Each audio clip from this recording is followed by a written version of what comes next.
Welcome to the Jazz Flyte Podcast. I'm your host, Darrell Scott, and together we will dive into the lives and careers of the jazz legends who have left a rhythmic imprint on the world. Be prepared to reminisce on the highs and the lows of their musical journey and the trials that sculpted their timeless musical gems. We'll preserve the legacy of these extraordinary maestros and find inspiration in the melodies of their lives. Subscribe now and never miss a beat. Now, let's get to the show.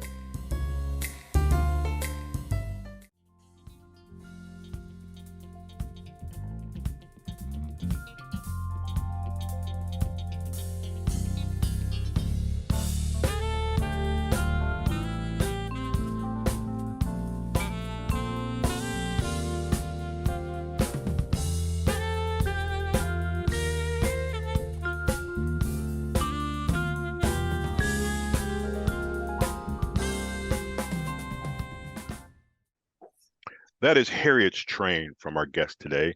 It's a man who's a member of one of the most popular bands in the Northeast Ohio area. And I'm going to ask him how long has he been playing, and I'm going to let him tell me because I don't want to jeopardize anything and let people know how long that we've known each other. Ladies and gentlemen, welcome Lem Adams from Forecast. Lem, how are you today? I'm doing great, Darrell. How you doing? I am fine, man. It's a pleasure to talk to you. We've known each other a lot. We've known each other a long time. We won't get into all of that. The first question really is, how long has Forecast been playing? That's the first thing I want to talk about. The band itself started around 79 or 80 and been playing ever since. When I joined the band, it was put together by a guy named Bob Fry, who was a sax player. Mm-hmm. Tony Sabrino on bass. Original drummer was a guy named Dick Kontz.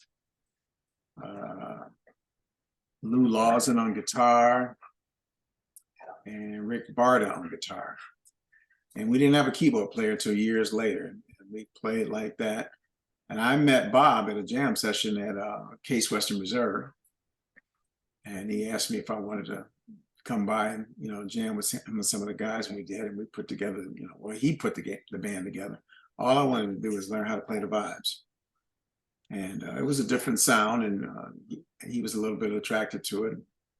It's a difficult instrument, but that's what I really wanted to do.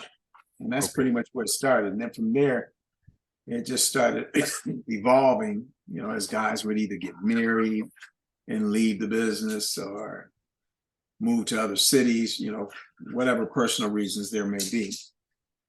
And they would end up moving on, and we would replace them.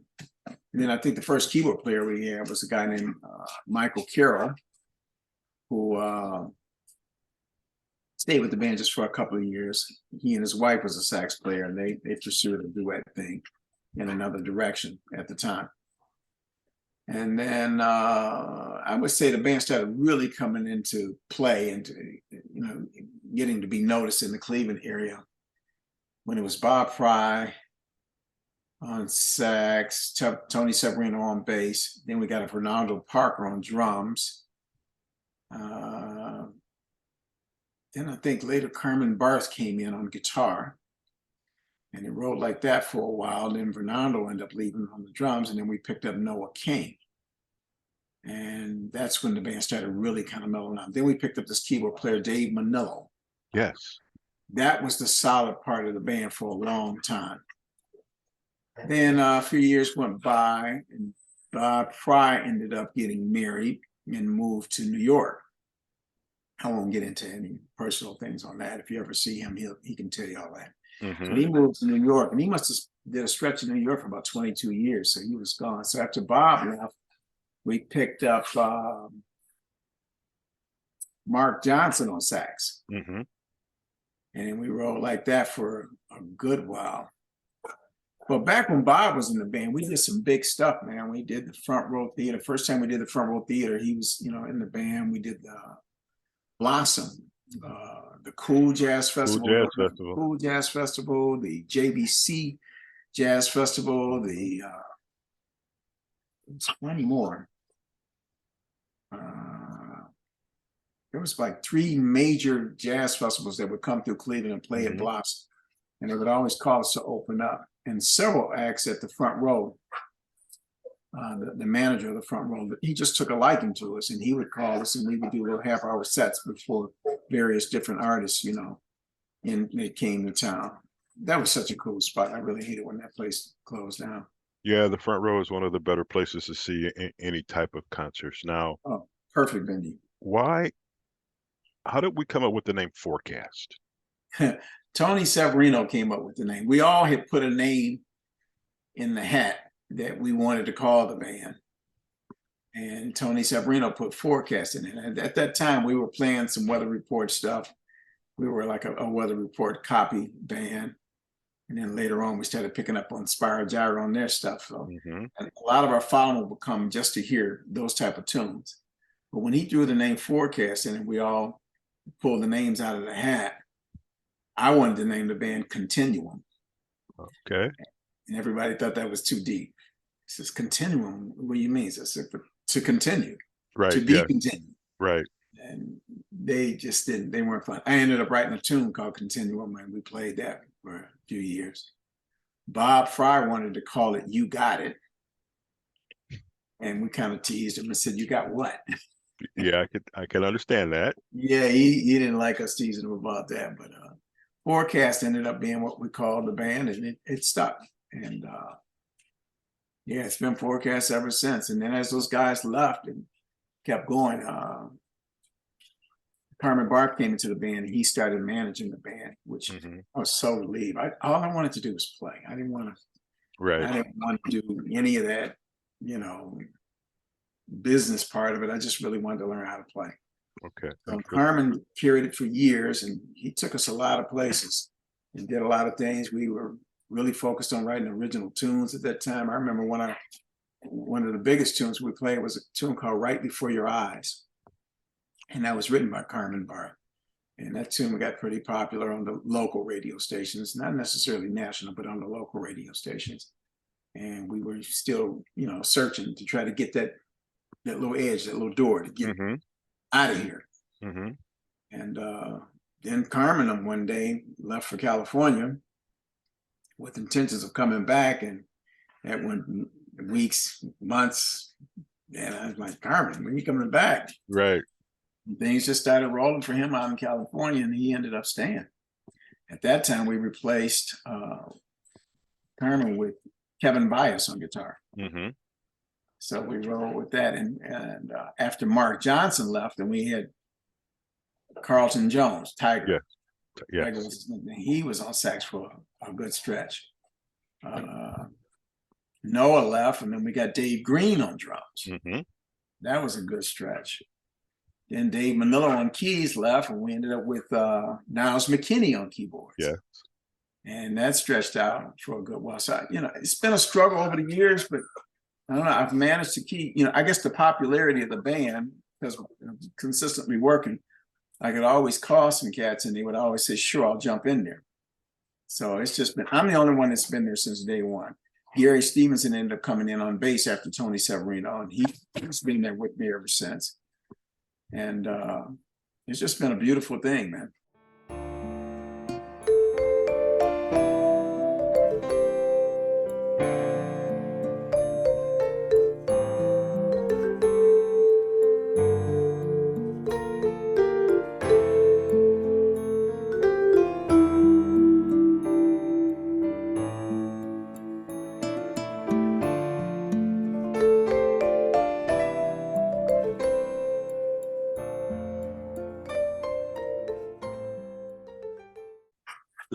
The one thing I will say is there's been a high level of consistency. You've mentioned a lot of names. They've played a lot of different roles, but the band has always been good.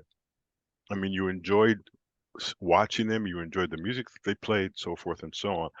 I want to ask you this. This has always, I don't want to say bothered me, but let's say bothered me. What do you call your instrument? Because I've heard of a couple of different names. Is it Vibes? Is it Xylophone? What is it? It's Vibes. It's actually, Vibes is short for Vibraphone. Right. Okay. And the Vibraphone was relatively new compared to a xylophone. A xylophone is a smaller instrument, same notes, but the keys are made out of wood. Oh. And then the large version of a xylophone would be called a marimba. It's a large four-octave marimba, four-octave instrument, same notes as the vibraphone. The vibraphone keys are metal. Mm-hmm. When you hit the keys, and the sustain pedal is in the down position and the felt bar is not touching the keys, mm-hmm. they ring, they vibrate. And therefore, that's how the name vibraphone came up. It's a vibrating instrument.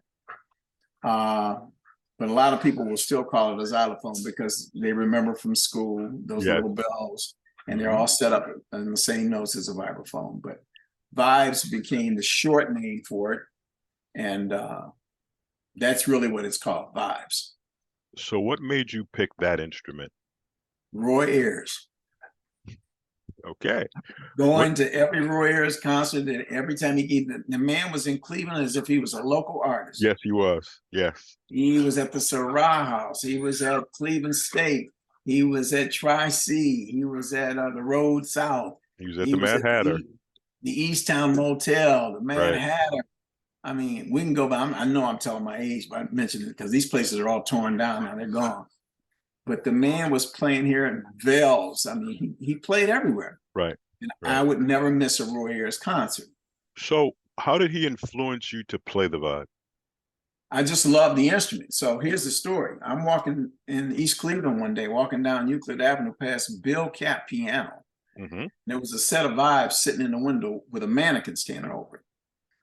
I didn't know if the vibes were real. I just knew when I walked by, I said, wow, that looks like vibes. So I went into the store and I asked the guy, I says, are those real? And he said, yeah. I said, those are real vibes. And yeah, I said, do you mind if I climb in the window and hit on them? He said, sure. And he gave me a couple of mallets. So I climbed in there and I hit on them and I'm like, wow, these are real vibes.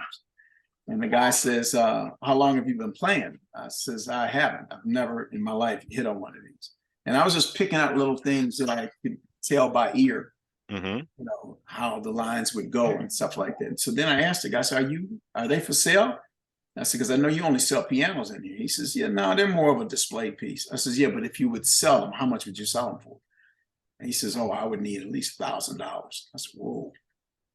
I did not plan on walking in there and spending $1,000. I says, okay, all right, I'll talk to you later. I left there and went straight to the bank and I got $1,000 out. You really meant to play this. Well, I went back to the store and I bugged this guy. And it probably a couple of hours passed by. I'm hitting on the notes and everything. I said, $1,000 is a lot of money, man. I ended up getting those vibes for $500. Nice. And I rolled them out there and I took them home and my life just changed. All my buddies, on a regular basis that I hung out with at the clubs and stuff like that. I said, I can't hang out tonight, man. This is why. I said, I got a set of vibes, man. I got to learn how to play these. And they said, well, you can still go to the club. I said, no, I gotta learn how to play these. So I learned Song for My Father by Horace Silver. Horace Silver, right. I rolled the vibes. This was a few weeks later now. All I knew was the melody to Song for My Father. The melody, that's it. I ain't know no theory, nothing. And, so for some musicians, they'll tell you, I still don't know nothing, but that's okay. So I went up to the Syrah House, the Saturday jam session with the vibes. And that's a big instrument to be rolling in and just sitting in. So I rolled in there and they had the Saturday jam session. They would let all different types of musicians come in there and sit in. Most of them were horn players or drummers that would sit in or keyboard players that would sit in. But there's no way to escape with a set of vibes, right? Right, yep. So I went up there and they said, what song do you want to play? And the guy gets on the microphone and he says, ladies and gentlemen, we got a vibe player in the house and he's going to play Song for My Father by Horace Silver. He started the song, I played the melody. I went through the melody. Next time around, I went through the melody again. Next time around, I went through the melody again. Now this guy that's in charge of the jam session, his name was Otis. And he played sax, but he was in charge of the whole jam session. He came over and he whispered in my ear. He said, all right, this time around, take a solo. And I whispered back in his ear. I says, I can't solo. I just started a couple of weeks ago. He says, stop. And I'm looking at him like, he made the band stop. But on the microphone, he's talking to me. He says, hey, man, how long have you been playing? And he stuck the microphone in my face. I says, a couple of weeks. He says, he been playing a couple of weeks, y'all. We've been playing all our lives. And you roll up in here. He said, do you know any other songs? And I says, not really. He says, he don't know no other songs, y'all. This is in front of a full house. And I looked at him and I said, I whispered in his ear, I said, why are you doing me like this, man? He says, because you can't play. And I said, oh, okay. And he kept talking about me on the microphone. So I'm trying to roll out of there with the vibes. Like I said, it's not like a saxophone or guitar where you could disappear. I could disappear. And the dude kept talking about me. So I whispered in his ear and I says, how about if I take you out in the parking lot and whoop your... No, you didn't. Yeah, I was a kid, man. I was young. And, you know, I wasn't a musician. I was right off the street kid. Right. And he says, okay. You want to take me out in the parking lot and you want to whoop my butt? He said, when we come back in, you still can't play. I said, wow. So then the drummer said, Otis, why don't you take it easy? He said, no, man, no. I said, no, you know what? You're right. So I'm trying to roll my vibes out of through this thick crowd of people. That was my first music lesson. Don't go to no jam sessions.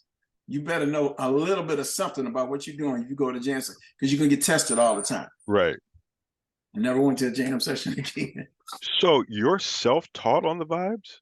Well, later after that, I took a few lessons from some of the local musicians that knew something about vibes. Hal Wyant was one of them, and he was a rough teacher. Hal, he'd hit my hands if I hit the wrong notes on it. Hal Wyant was one of them, and I took some lessons with Jackie Warren, piano player, and you know, took a few theory lessons from her. This is pretty much, and I've been just asking a lot of questions over the years from various different artists. But yeah, self-taught, I would say, yeah, but my limits are due to not actually getting the formal training that I really needed. And at the same time, trying to learn and trying to run the band and steer the band. I kept the band busy, but I'm still to this day, still learning some stuff, because you're never too old, you know, to learn. That's right. So did Roy teach you anything? Or did Roy you just taught kind me of a watch few it? things. Yeah, Roy Ayers taught me a few things when he had time, if he was in town. I learned a lot from Dave Manillo, too, one of our old keyboard players. Kevin Bias, guitar player. He taught me some things. Yeah, I just kept going, man, and it's just basically listening and listening. And I'm just an admirer of the instrument. And if you don't mind me mentioning, I like to mention some of these other vibe players that go right ahead, sir. Yep. Okay, we're talking Stefan Harris, who is a master teacher, master vibraphonist. As a matter of fact, he's going to be at the Detroit Jazz Festival this weekend. I'm going to run up there and check him out. Warren Wolf, one of my favorites. This guy is from another planet. He literally is from another planet. Joe Locke, Ed Sandin, and one of my biggest admirers was Mike Maneri with Steps Ahead. Oh, yes. Oh, my God. I mean, we were a Steps Ahead copy band for a good while, too. Man, I could mention, and Bobby, you know, when you start talking about the best, Bobby Hutcherson, Milt Jackson's top of the line. Right. The master. The master. You can hear this dog whine. And before we go any further, we have to introduce the guest of the show, the fan of the show who's helping himself to your time, who happens to be Shaka. You know what? That's Shaka Zulu. You cannot appear on this show and not get a mention, at least from me. Don't get me wrong. Jealous because he can hear you saying his name. Right. I don't. Shaka, get over here. We have a dog here, but Brody has learned he will come over and look, and then he's like, "Okay, you're working. I'm just going to leave you alone," and he will lay at my feet.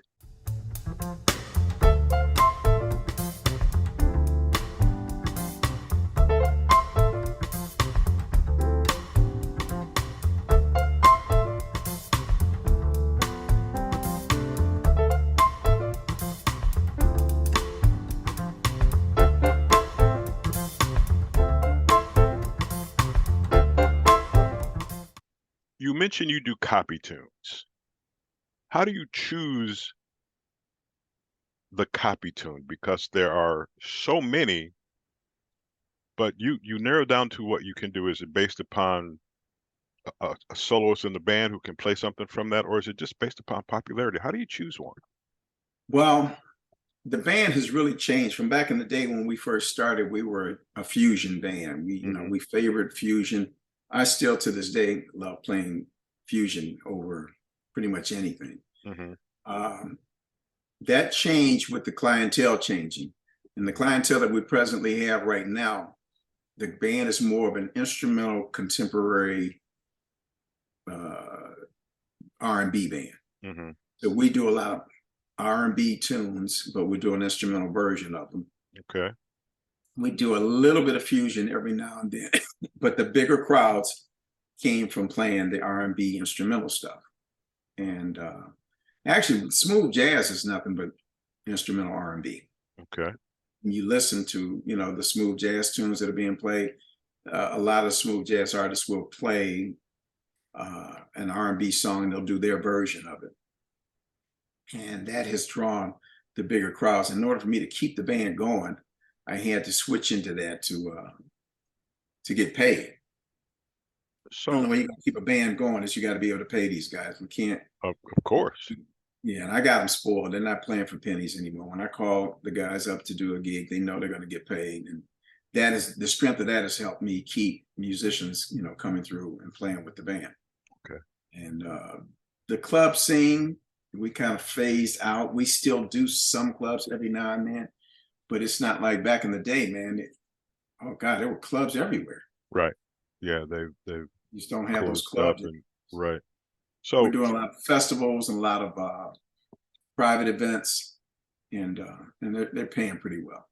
Here's the question.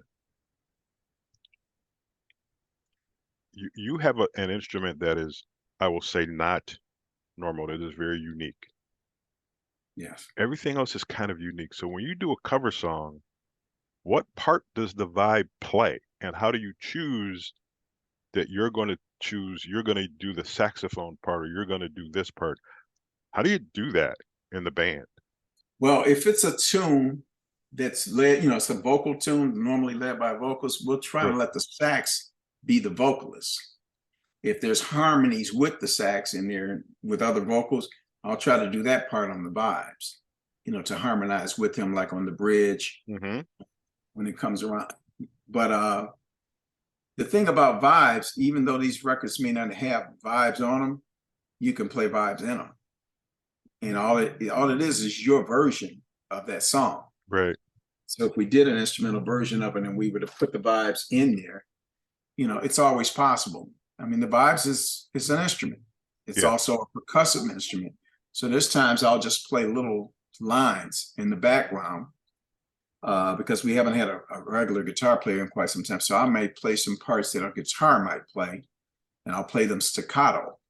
Instead of letting it ring, I'll just play them staccato, plot, plot, plot, plot, plot, plot, plot, plot, plot, plot. That might be the part, but I'll play that on the vibes, staccato, instead of ringing it, letting the notes ring out. There's always a place for every instrument. I mean, every instrument technically is a drum. And every instrument, if you took every instrument in the band, the keyboards, the bass, the vibes, the sax, if you just took them all and just played a pattern of rhythm hits, but they're all different and they all come together to make that song.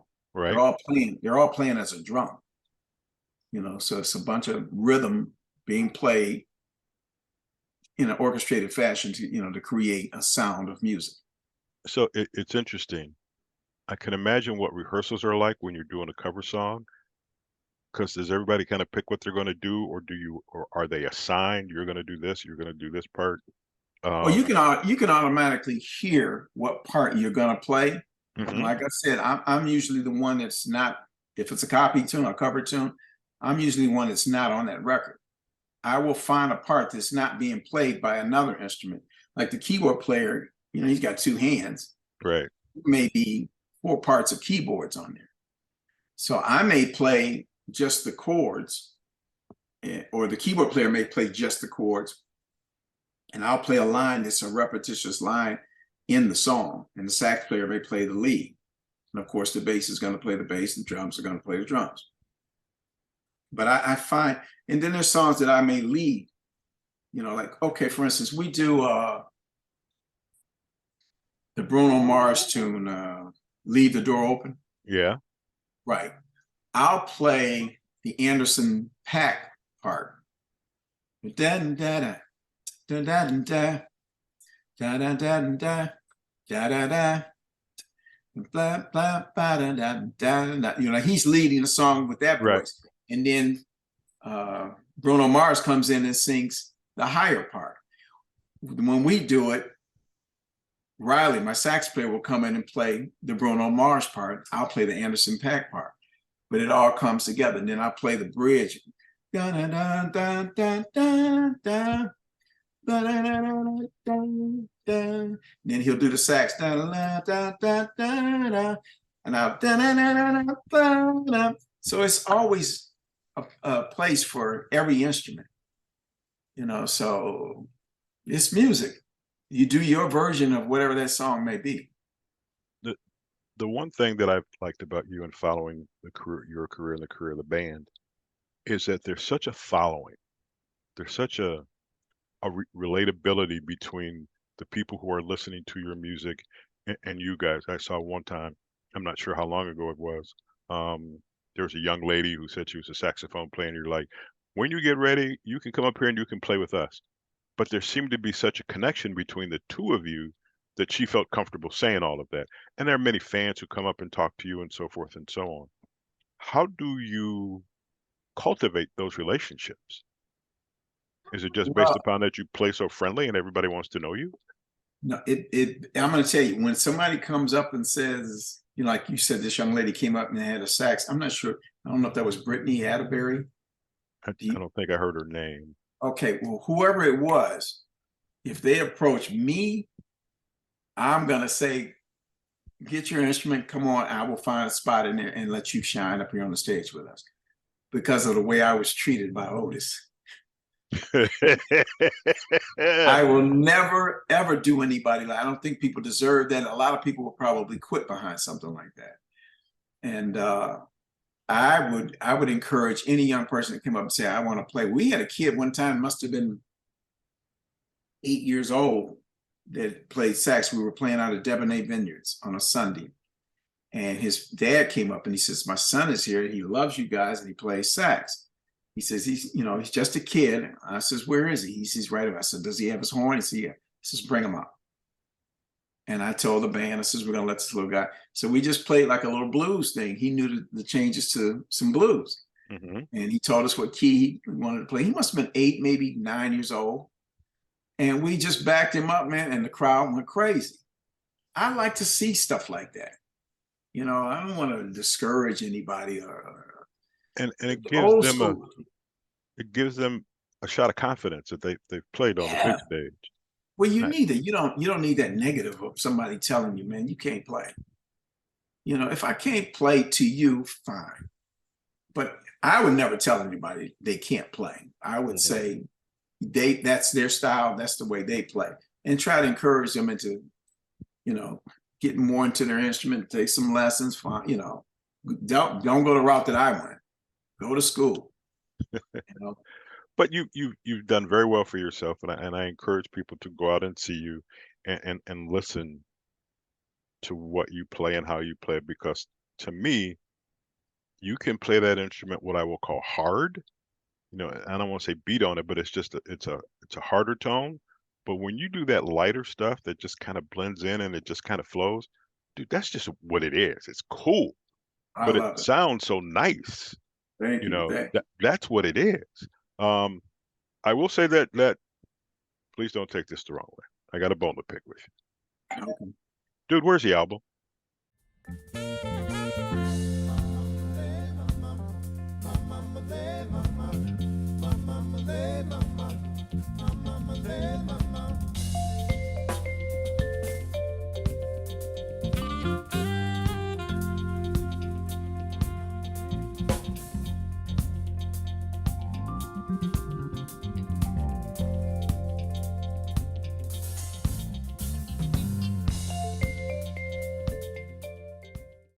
one song that you just listened to, Harriet's Train. Right.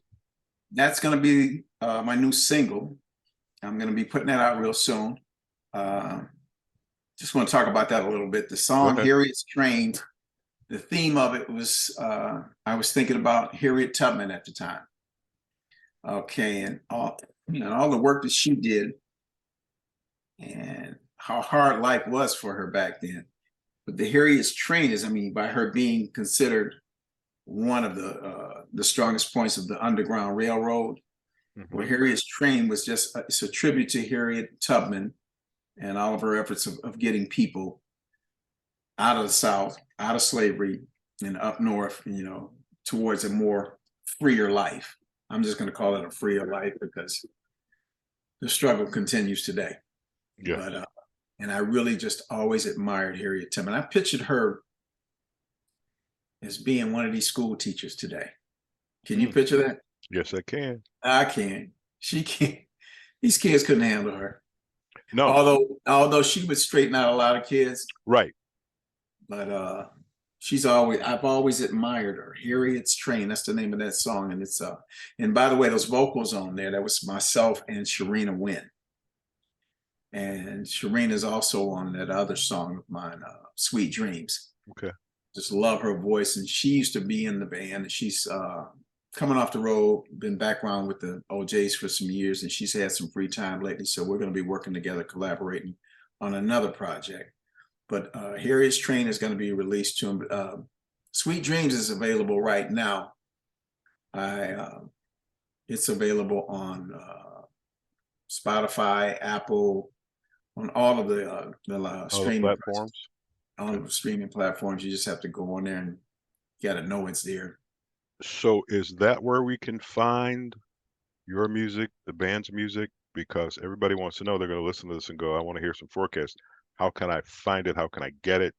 I can't go to Peaches no more because it don't exist. I'm going to try on our website, musicbyforecast.com. I'm working with my tech person. She's going to try to get some of these original tunes available for purchase through the website. Okay. So, because I'm not a techie, and I finally found somebody she's really up on top of this stuff. So I'm going to be working with her real soon, and she's going to get it up there for us. So give us that website one more time. musicbyforecast.com. Okay, we will look for all that. one word, musicbyforecast.com. It's been a long time. I know I want to be able to look over to my left or right, and you can't see my office, but there's a ton of music in here. Other than the FM 108 Street Songs, I think is the title. Yeah. That had the song on there. That's the only thing I have of yours. That's got to be Right Before Your Eyes. Yes. Yeah. Yeah. That was written by Carmen Barth. And as they say, at some point we got to get the band back together. But that's a whole nother story, and it's a whole nother show. When you definitely get Harriet's Train out there, let me know. We'll somehow do our part to get it done. Lem, this has been fun. It's been fun catching up. It's been fun, as I always say, learning things, because there's a lot to you and there's a lot to the band. But I still will say the consistency of this band from a long time ago, I'm not going to say when, but from a long time ago up until now, it's the same. And you're just good. And I guess the other question people will have is, this is sometimes harsh, but you're so popular here. Is there a desire to go national, so to speak? Yes. It's the desire to go all the way around the world. I'd drive to Africa if you show me a bridge. But no, the desire is there, man. But I got my guys spoiled financially right here in Cleveland on a level that when we go out of town, if they don't see that same money, they're like, why? I says, because and everybody's not going to understand with the business, you got to crawl. Any new area that you step into, you got to crawl first. Right. Whatever that area may be, if it's in another city, and we travel to a few other cities and play, but I'm going to keep working with these guys and keep trying. I've been trying to get out of town. I'm trying, like festivals and things like that.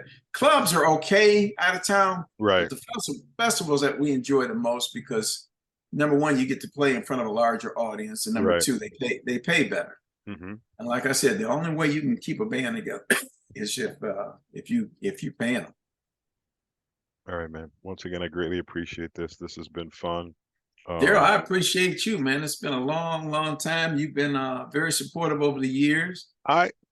And as we come up with new music, I'm going to get it to you, man. Yeah, I will say this. This is always, number one, it's an acquired taste because I started out years and years ago at the R&B station, WJMO, moved over to ABQ, and then began to establish a reputation from ABQ to DMT and that was all jazz. And tremendously enjoy it. And the other thing I enjoy, I can tell that it's not a secret. Jazz artists are far more friendlier than everybody else.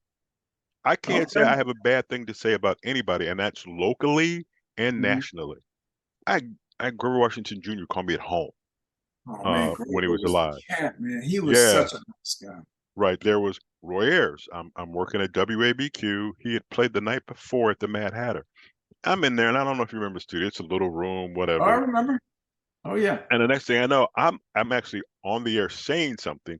The door gets thrown open, and there he is. And I'm like, what are you doing here? And he's like, I figured I'd just stop by and talk to you. So the next 20 minutes, he and I, and he was like, I think we either have the same birthday or if nothing else, we're at least both Virgos. So I know he's a Virgo, yeah. You have those kind of relationships, and whether it's you and Carmen and Noah and tell Gary Stevenson I said hi if he remembers me. But there's all of these people. And like you said, there's not a bad one in a bunch of you, and music's always good, and you're always striving. So you always want to surround yourself with people who strive. And that's what you guys are. Once again, greatly appreciate it. Before I go, I have to tell people, if you've got a question, comment, whatever, and you want to reach out to us, just hit me up at jazzflyte@gmail.com. That is the address. You can hook me up there. You'll hear it again at the end of the show in the credits. But Lem, wonderful. And don't get me wrong, one of my tasks is to get out and see you guys. And that's the other thing. So at that website, can people get your schedule to see when and where you're playing? Exactly. It changes all the time. If you go to musicbyforecast.com, scroll down and you'll see the schedule of where we are. Please come on out and join us. You can also contact us if you want to hire the band for whatever the reason may be. We're a concert band. We're not a wedding band. So we like to play, but we've tried that wedding scene. We do okay during the cocktail hours if you want to hire us for something like that. That's perfect. All right, but we are not a wedding dance band. I'm telling you, we suck at that, man. Honestly, that's the other thing. We don't do this. We don't do that. I got to be honest. We don't. Man, I greatly appreciate it. We will hook up at some point. Ladies and gentlemen, thank you for listening. Join us next week for another The Jazz Flyte Podcast. Thank you, Darrell.